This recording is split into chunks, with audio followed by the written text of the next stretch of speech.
Bem-vindos ao Grupo Marcos, eu sou Carlos Luiz. Você está no programa Nova Geração 143, na nossa série de Natal, né? Agora no mês de dezembro de 2017, nós teremos 4 programas especial de Natal, né?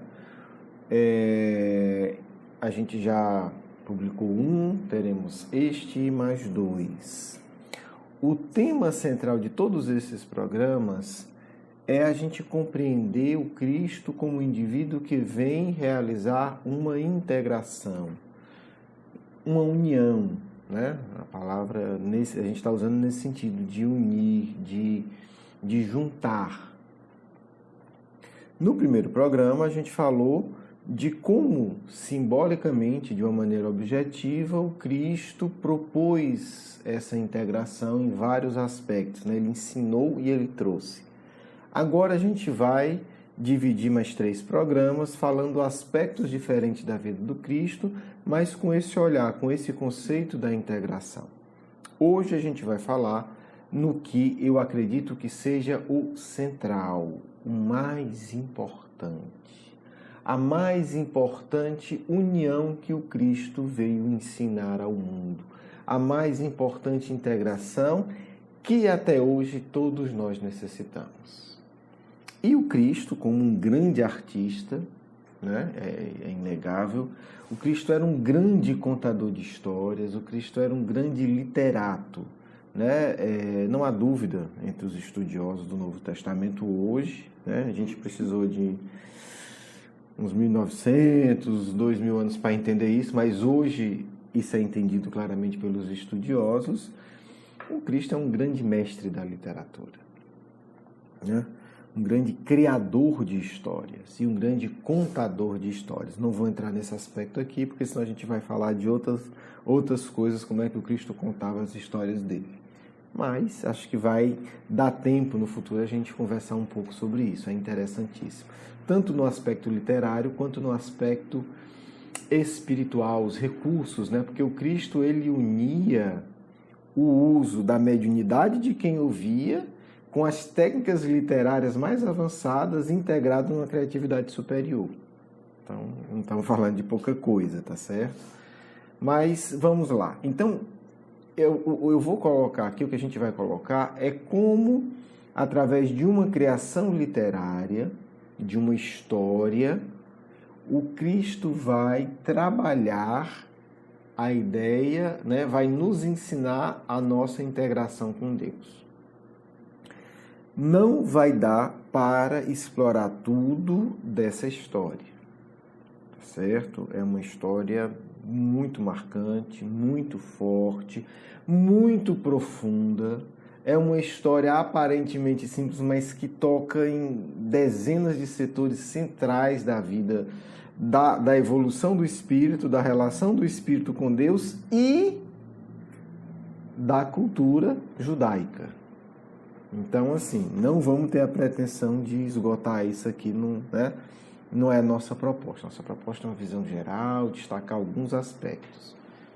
No futuro, né, acredito que a gente vai poder, quem sabe, aí ter 5, 6 programas sobre essa história que o Cristo contou, tentando, né, desvendar vários aspectos. Mas vamos tentar entender, né, o miolo, o núcleo, a essência e alguns aspectos que se ligam a ele, para depois a gente poder aprofundar no detalhe num outro momento, numa outra proposta de estudo. De que é que eu estou falando, afinal de contas? Estou falando do que ficou conhecido. Esse título não é do Cristo, inclusive ele mudou, no final eu vou comentar isso, mas o título mais conhecido é A Parábola do Filho Pródigo. Parábola é uma criação literária, é um conto, né? É um conto. Basicamente, isso é uma pequena história, né? É um pequeno romance, enfim, é uma pequena história, cada um classifica como quiser. É uma pequena aventura, é uma história de uma aventura, é um episódio de uma série, enfim, cada um coloca aí. É uma criação artística, é uma história artística. Essa é a questão central. E assim, é belíssimo, né? Porque o Cristo é um gênio da literatura. E não estou puxando o saco, não é, porque a história é muito legal. Vamos lá. Que história é essa, né? Olha como é que o Cristo conta. E disse, né? Aí Cristo começa. Olha como é que Cristo começa a história, como é legal. Certo homem tinha 2 filhos. Imagina você ouvindo alguém, né, numa praça, na natureza, e aí o Cristo começa. Um certo homem... Nossa, que legal, né? Lá vem uma história, né? Você está ouvindo algo, né? Alguém fala assim, um certo homem tinha 2 filhos. Opa, já é legal. Eu não vou trabalhar aqui, gente, estou me coçando, mas não vai dar para trabalhar a história dos 2 filhos. Porque a história dos 2 filhos é uma história que começou... A história de ter 2 filhos, só para você ter ideia, começou no Gênesis judaico.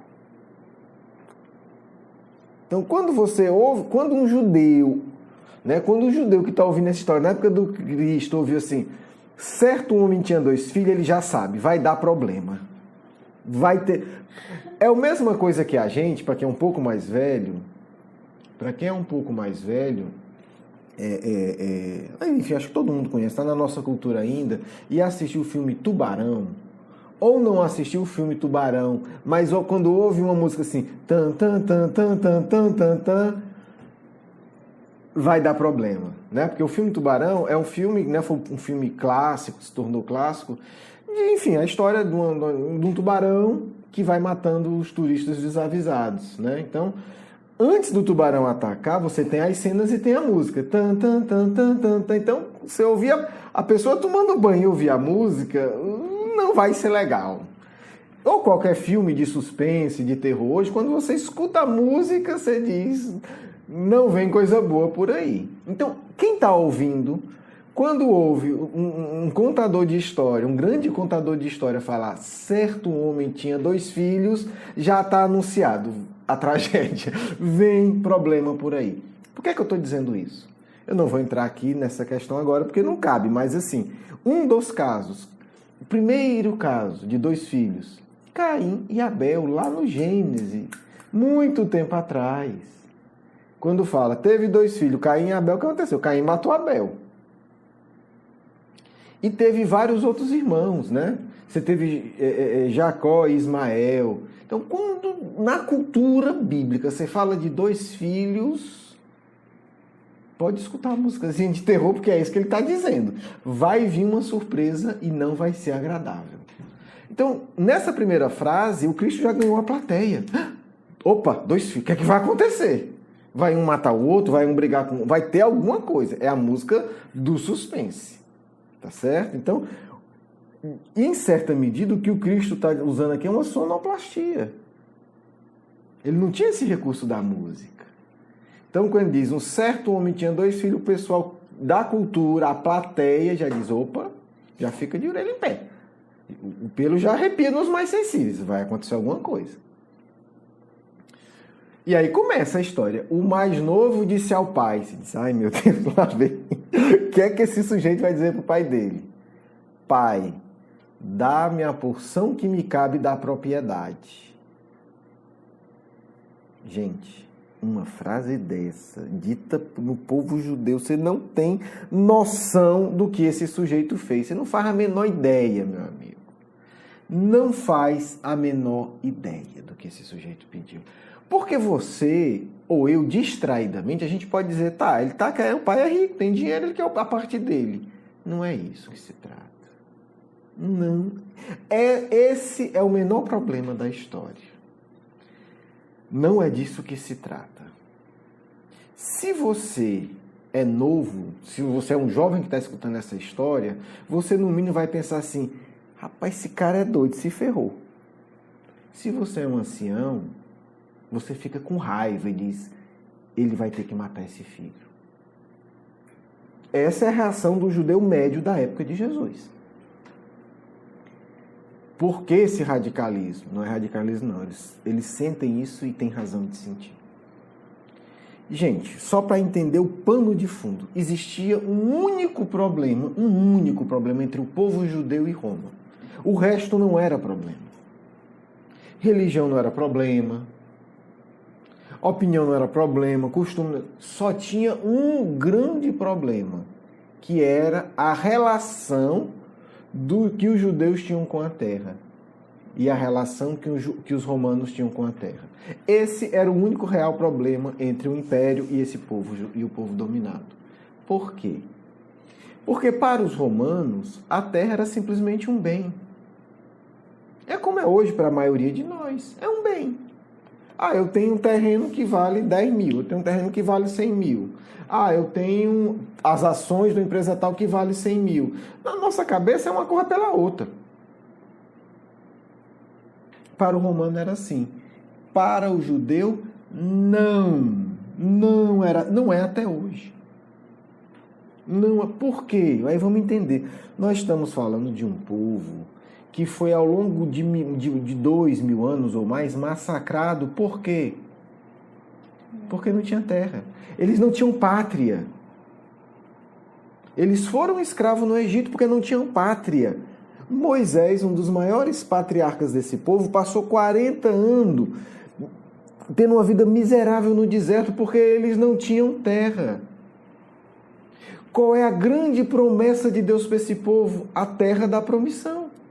A terra que será de vocês. Então, terra, propriedade, não é bem material. É a promessa de Deus e é o símbolo da segurança. Nós vamos ter o nosso canto no universo. Nós vamos ter o nosso lugar. Até hoje isso perpassa a cultura de maneira poderosíssima. Então, meu amigo, na hora que esse sujeito, esse jovem, chega para o pai e diz: eu quero a minha parte da propriedade, ele está cuspindo, maltratando, desprezando o que há de mais sagrado para o povo dele. É outra coisa, não é assim: pai, você tem 10 mil reais de herança, me deu os 3 mil que me compete. Não. Ele está desprezando na cabeça do judeu, da época do Cristo, ele está desprezando todo o sofrimento que esse povo passou ao longo dos séculos. Está dizendo: olha, sabe o nosso sofrimento de 1.000, 2.000 anos? Sabe a gente no deserto sem ter onde dormir? Sabe a gente sendo 300 anos de escravidão no Egito? Isso para mim não vale nada, eu quero nem saber, eu quero é curtir, que se dane. Sabe esse sacrifício todo que nossos ancestrais fizeram? Isso é besteira, isso não vale nada. Eu quero a minha parte, eu quero ir embora viver. O normal seria o pai matar esse filho e seria aplaudido pela sociedade.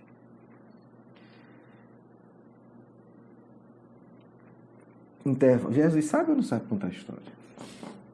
Gente, não tem abertura de Netflix melhor do que essa. Não tem.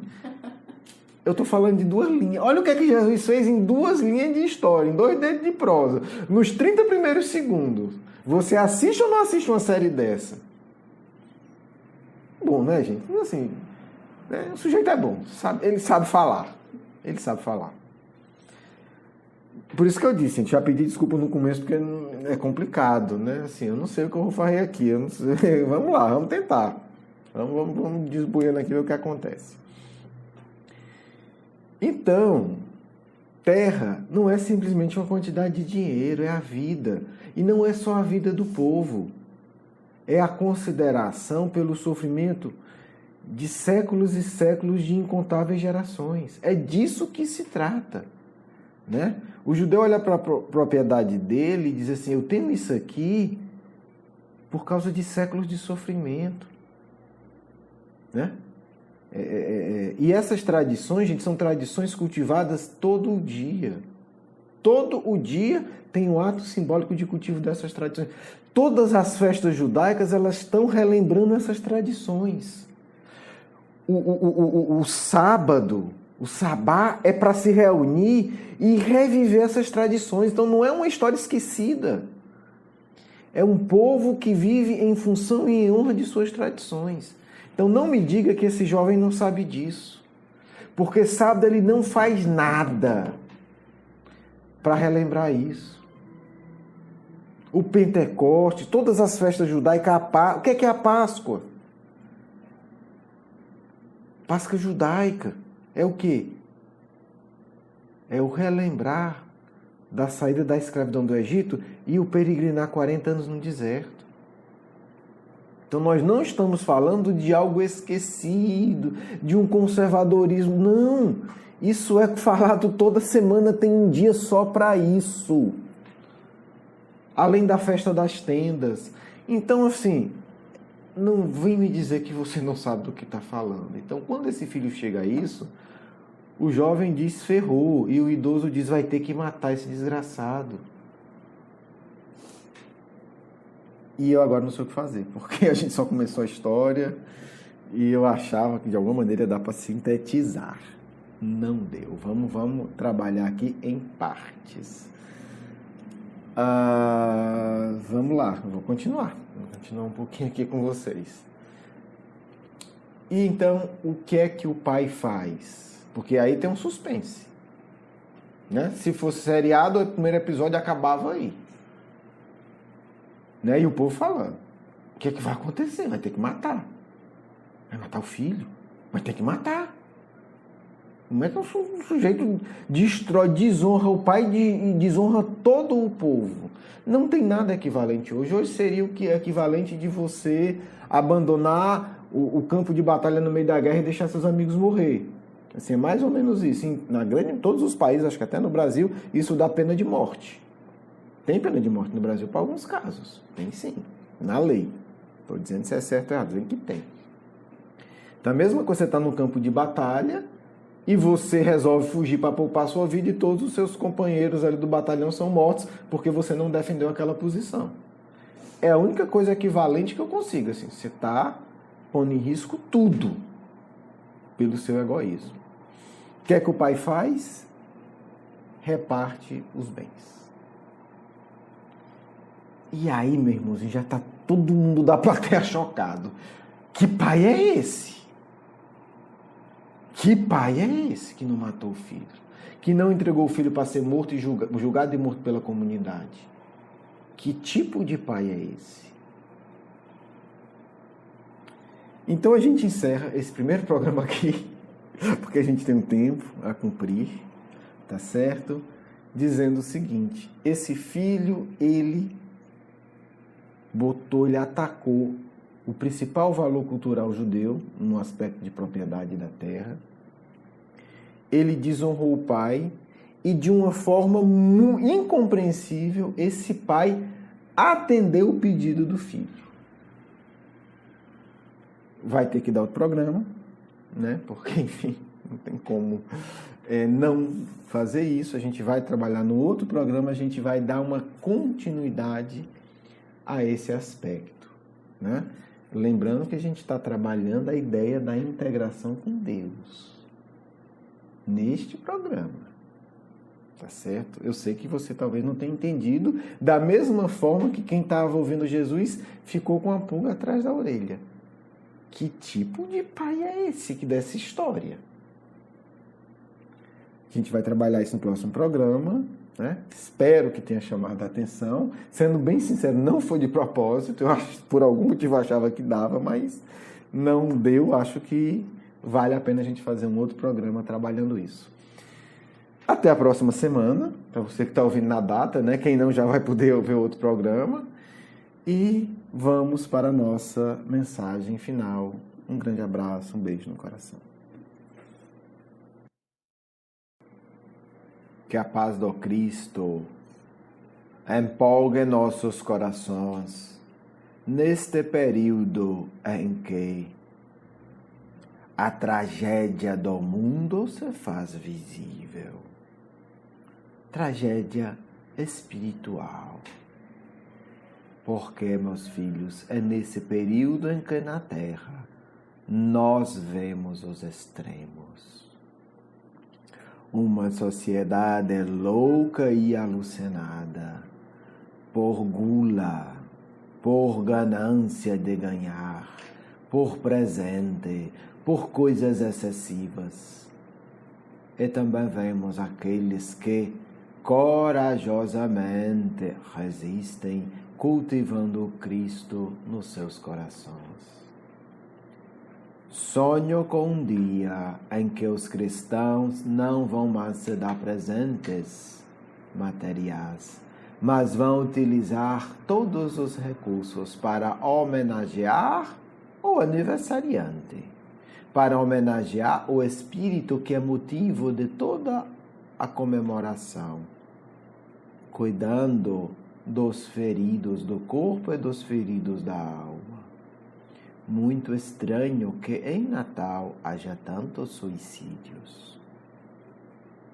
Filhos, é preciso voltar os olhos para as realidades espirituais quando falamos do Cristo. O que estás fazendo na festa do Mestre? Quanto tempo de preocupação com coisas externas para homenagear aquele que optou nascer de improviso numa manjedoura? Não é esta uma lição importante? Vocês preparam, gastando tantos recursos, a festa daquele que, por próprio nascimento, não quis recursos especiais. Importante que vocês se deem conta como homenagear o aniversariante. Fraternidade, carinho. As famílias, neste momento, desfalecem, mas também não será uma oportunidade para construir famílias espirituais no Natal? Reunir várias pessoas diversas para conversar, sem os excessos da alimentação, sem nenhum excesso das drogas legais, álcool e tudo. E se reunir ao redor de uma decoração simples. E quem sabe cada um contar uma história de sua vida. Quem sabe lembrar alguma história de Jesus. Porque o que o Cristo quer é se colocar como igual. Então cada um conta uma história, ou da vida ou criada. E alguém conta uma história, ou da vida de Jesus, ou que ele criou. O Cristo ficaria tão feliz com uma festa assim, meus filhos. Onde tivesse o vinho da fraternidade. Onde tivesse o espírito da alegria. Uma noite em que cada um olhasse para o outro, vendo a criança frágil que está no outro. Apenas isso. Por isso, filhos, peço que reflitam um pouco, sem fanatismo, mas com muita honestidade. Que festa o Cristo gostaria que eu tivesse? Que festa o Cristo estará mais presente? Que festa esse Espírito maravilhoso ficaria contente ao olhar? Peço que todos pensem nisso, porque é um período em que mais do que nunca precisamos daqueles que conservam o verdadeiro Espírito do Cristo em seus corações, porque já é hora dos seguidores do Cristo se apresentarem ao mundo também em sua forma de festejar o nascimento do Mestre. Muita paz a todos, do amigo espiritual de sempre.